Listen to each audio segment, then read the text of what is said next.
When I used to be a full-time recording engineer, one thing my clients always complimented me on was my mixing and recording speed. They used to tell all their artist friends about me, which racked in me more clients and ultimately more money.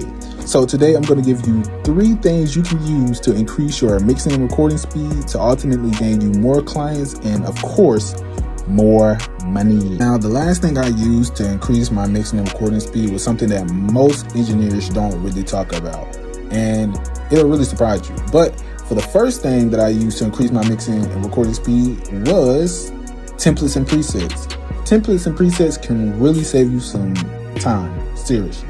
Instead of you having to route buttons and sends every time you want to make a new song or start a new session, you can have a template that already has your buses, plugins, and sends set up the way you like. So all you have to do is sit down and record. And for presets, if you want to make a certain sound or effect like you did before, instead of you having to set it up or tweak knobs and things from scratch every time, you can just have a preset to where on a plugin, you just press 2 buttons, you go to the settings and click a preset, and it'll bring it up and sound just the way you like from the first time you made it. The second thing I used to speed up my workflow was keyboard shortcuts. And keyboard shortcuts can be used across many different industries that pertain to being on the computer, such as video editing, photo editing, and even coding if you're into that. But one way this can really speed up your workflow is instead of you going up to your settings to look for undo anytime you want to delete or undo something,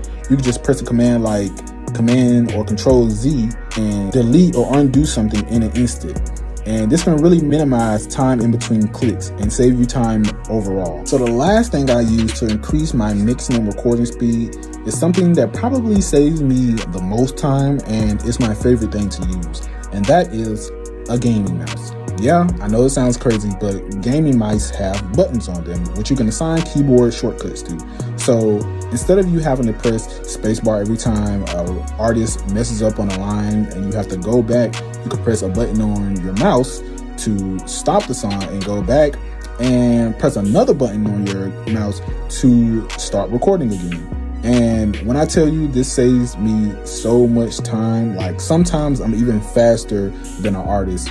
Like sometimes I'm pressing the button before the artist is even ready to record again. If you use these 3 things, you'll have artists begging to come back just because of your mixing and recording speed.